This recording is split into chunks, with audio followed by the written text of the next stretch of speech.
ओम शांति। ओम शांति। आज बाबा के 16/4/2023 के महावाक्य प्रातः मुरली ओम शांति अव्यक्त बाप दादा रिवाइज 3/4/1994 की संतुष्टता का आधार संबंध, संपत्ति और सेहत, तंदुरुस्ती। संतुष्टता का आधार क्या है? संबंध, संपत्ति और सेहत मतलब तंदुरुस्ती। आज दिलाराम बाप अपने सदा संतुष्ट रहने वाली संतुष्ट आत्माओं व संतुष्ट मनियों को देख रहे हैं। ये रूहानी मनियों की चमक सारे दरबार को चमका रही है। संतोषी आत्माएं स्वयं को भी प्रिय और सर्व को भी प्रिय और बाप को भी प्रिय, बाप को प्रिय है ही। तो ऐसे होना, क्योंकि इस श्रेष्ठ ब्राह्मण जीवन में अप्राप्ति का नाम ही नहीं है। सर्व प्राप्ति संपन्न आत्माएं हो, तो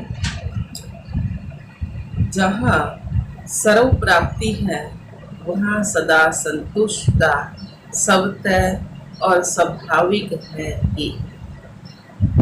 नेचुरल स्वभाव उसका संतोष का है और संतुष्टता का स्वरूप व स्वभाव निजी संस्कार ऐसा श्रेष्ठ है जो संतुष्ट आत्मा को भी संतुष्ट का वाइब्रेशन वायुमंडल संतोष वायुमंडल में बदल देता है। इस संगम युग में विशेष बाप दादा की देन संतुष्टता है। एक संतुष्टता की विशेषता और विशेषताओं को भी सहज अपने समीप लाती है। लेकिन सदा संतुष्ट हो, परिस्थिति कितनी भी बदले लेकिन संतुष्टता की स्थिति को परिस्थिति बदल नहीं सकती। परिस्थिति है ही बदलने वाली, लेकिन सब संतुष्टता की स्थिति सदा प्रगतिशील है।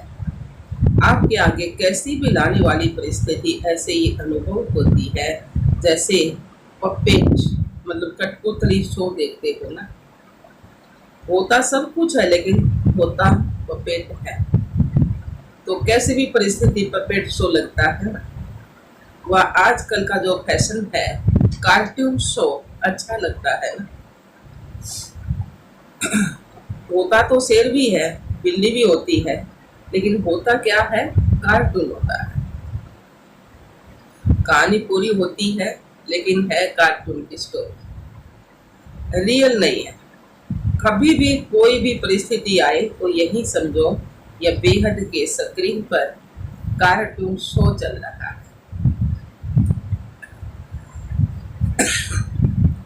वह पपेट शो चल रहा है तो वह देख करके परेशान होंगे कि मनोरंजन करेंगे। तो वह देख करके परेशान होंगे कि मनोरंजन करेंगे। नकली चीज देख कर मनोरंजन करेंगे ना। शो देखना तो अच्छा ही है ना। तो यह माया का व प्रकृति का यह भी एक शो है, जिसको साक्षी स्थिति मस्ता संतुष्टता के स्वरूप में देखते रहो। अपनी शान में रहते हुए देखो, संतुष्ट मनी हूँ, संतोषी आत्मा हूँ। ये है संगम का श्रेष्ठ शान। तो शान मस्तिष्क होना आता है ना कि परेशान होना अच्छा लगता है। सदा संतुष्टता की विशेषता को इमद रूप में समृद्धि में रखो। प्राप्तियों में विशेष संबंध और संपत्ति आवश्यक है। संबंध में भी अगर एक भी संबंध अप्राप्त है तो संपूर्ण संतुष्टता नहीं होगी। तो संबंध में भी सर्व चाहिए और अविनाशी चाहिए। अगर कोई भी संबंध विनाशी है तो अप्राप्ति और असंतुष्टता सब तय हो जाती है। लेकिन एक ही वर्तमान संगम युग है जिसमें सर्व अविनाशी संबंध एक बाप से अनुभव कर सकते हो।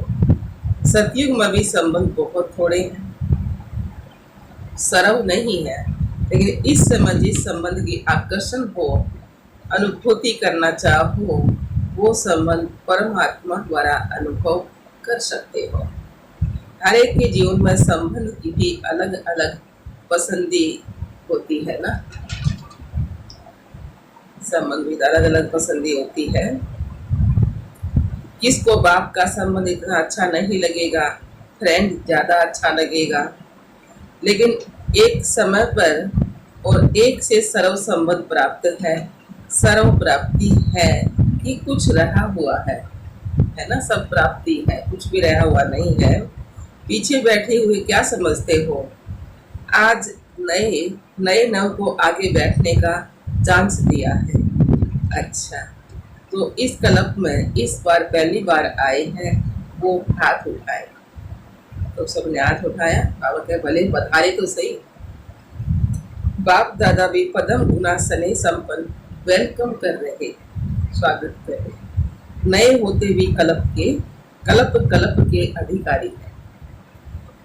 ये तो समझते हो ना, बाप दादा सदा कहते हैं बड़े तो बड़े हैं लेकिन छोटे बाप समान है। लेकिन छोटे समान बाप इसलिए सदा अपने रूहानी और बेहद के संपूर्ण अधिकारी के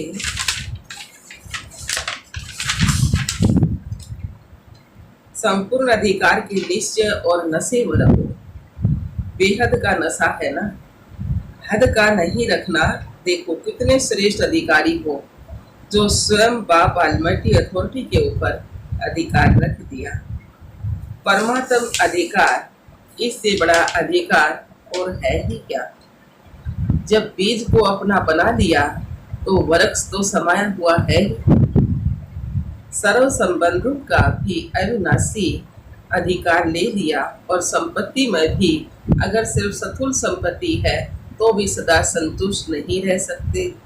स्थूल संपत्ति के साथ अगर सर्व गुणों की संपत्ति, सर्व शक्तियों की संपत्ति और श्रेष्ठ संपन्न ज्ञान की संपत्ति नहीं है तो संतुष्टता सदा नहीं रह सकती। लेकिन आप सबके पास ये श्रेष्ठ संपत्तियां हैं। संपत्तिवान हो ना। दुनिया वाले तो सिर्फ स्थूल संपत्ति वाले को संपत्ति भोग का वरदान देते हैं, लेकिन आप सबको वरदाता बाप सर्वश्रेष्ठ संपत्ति भोग का वरदान देते हैं। तो सब संपत्ति है ना, कि कोई कम है, फुल है, पीछे वालों के ऊपर सबसे ज्यादा ध्यान है,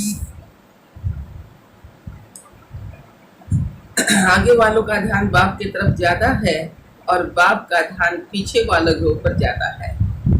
जितना ही दूर है उतना ही नैनों में समाये हुए हैं।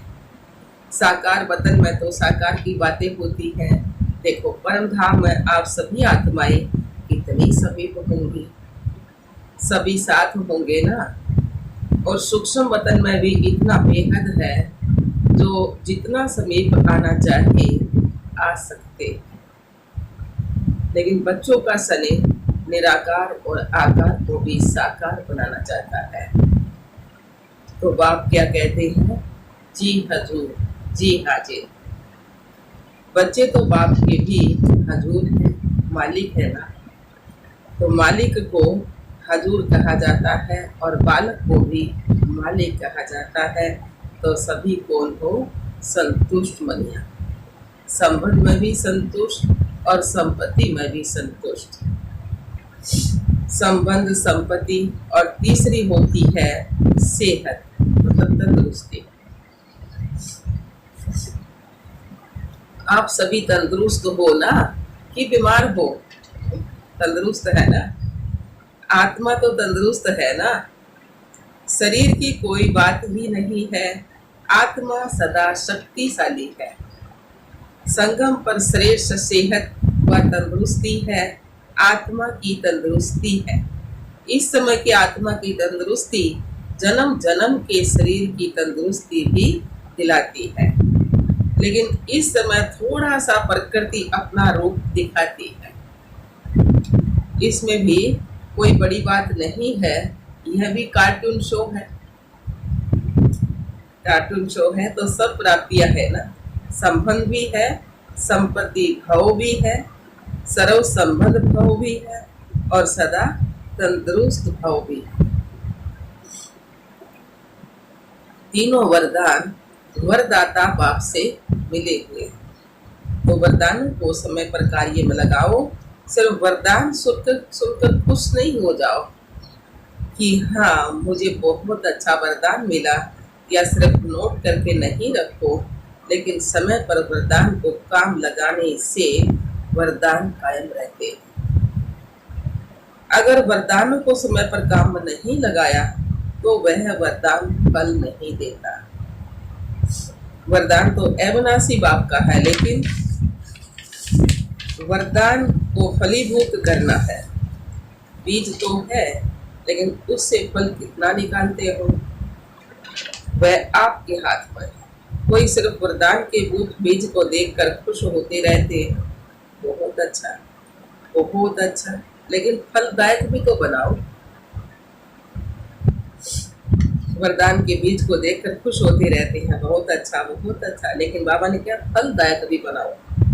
बार बार समृद्धि का पानी दो, ज्ञान का पानी दो, वरदान के रूप में स्थित होने की धूप दो।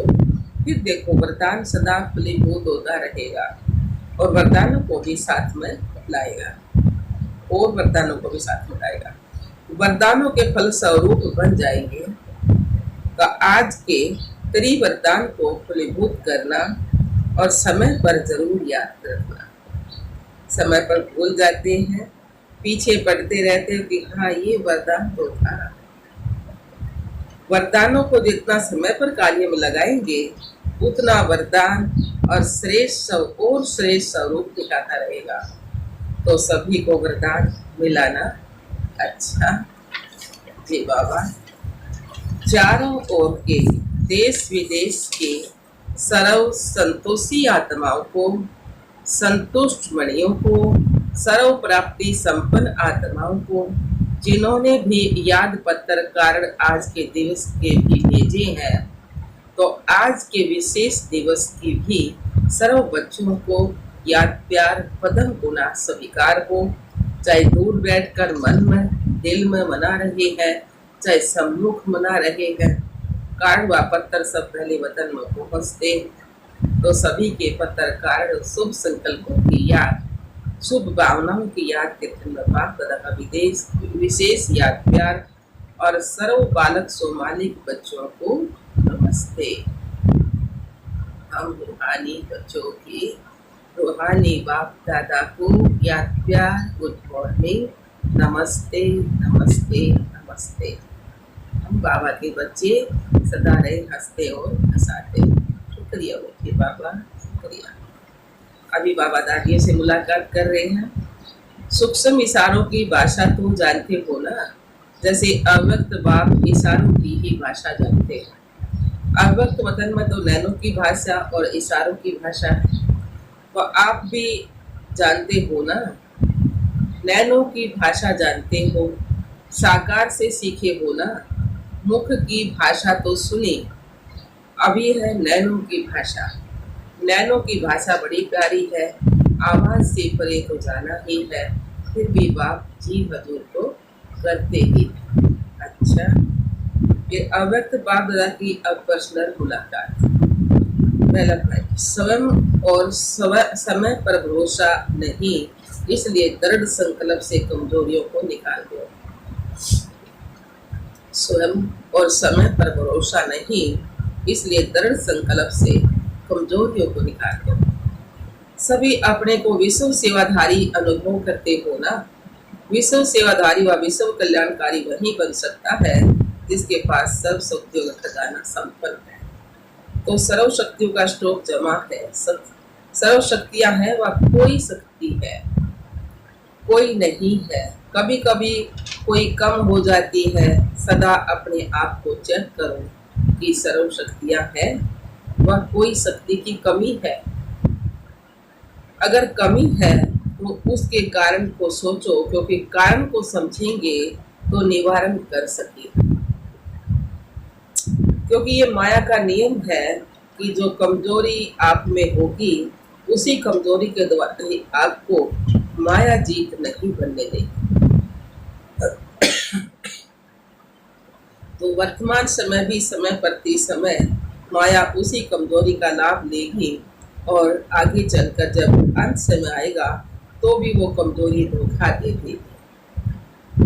तो ऐसे नहीं सोचना कि थोड़ी सी कमजोरी है, एक ही कमजोरी है, बाकी तो बहुत अच्छा है, बहुत अच्छा हूँ, अच्छी हूँ।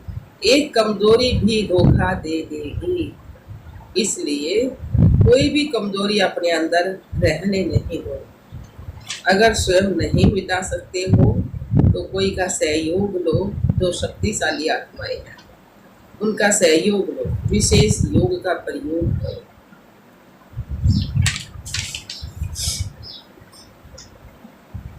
किसी भी विधि से कमजोरी को मिटाना ही है, यह दृढ़ संकल्प करो।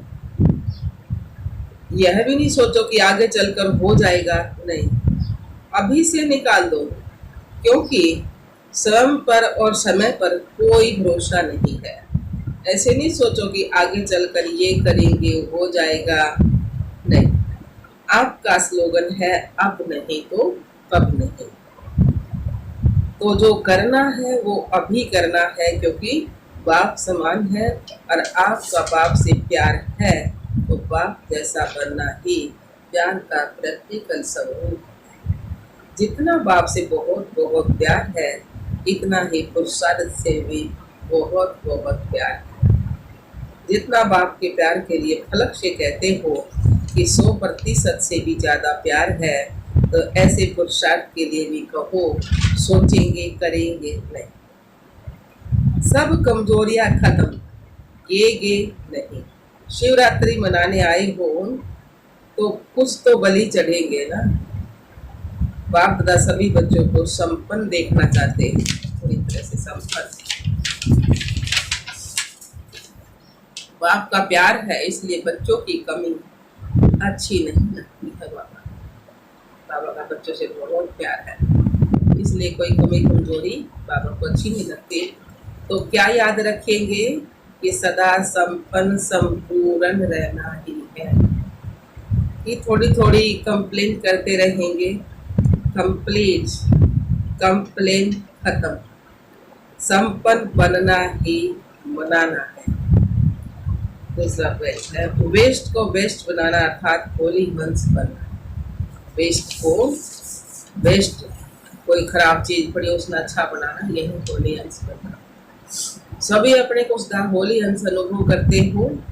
होली हंस का अर्थ है संकल्प, बोल और कर्म जो व्यर्थ होता है उसको समर्थ में बदलना। क्योंकि व्यर्थ जैसे पत्थर होता है और पत्थर की वैल्यू नहीं, रतन की वैल्यू होती है।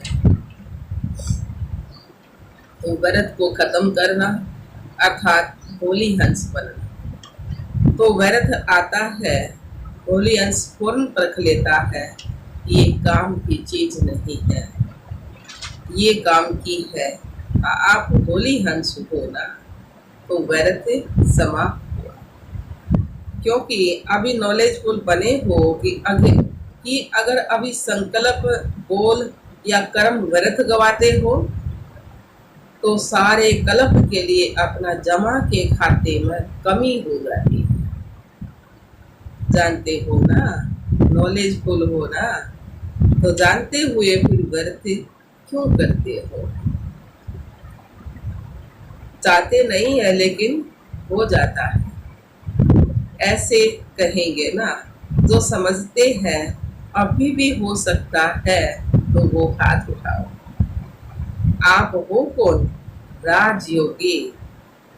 राजयोगी का अर्थ क्या है? राजा होना।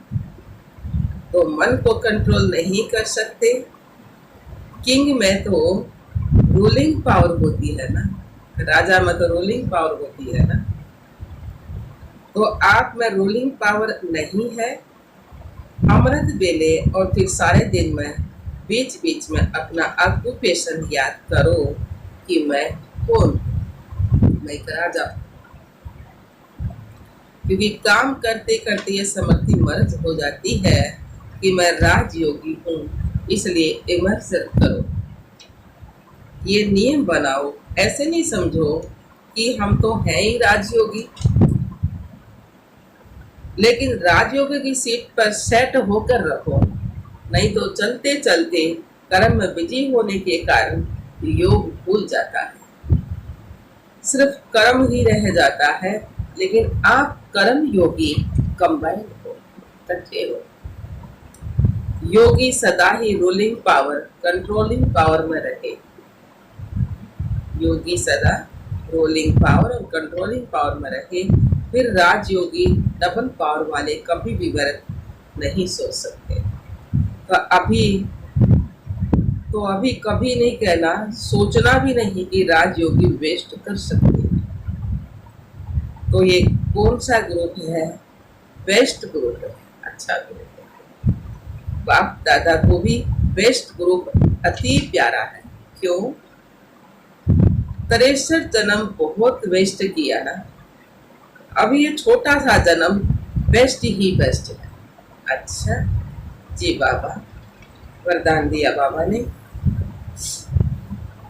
अटूट याद द्वारा सर्व समस्याओं का हल करने वाले उड़ता पंछी भव।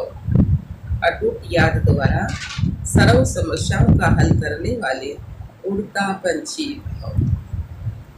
जब यह अनुभव हो जाता है कि मेरा बाबा है, तो जो मेरा होता है वो स्वतः याद रहता है ना, याद किया नहीं जाता है।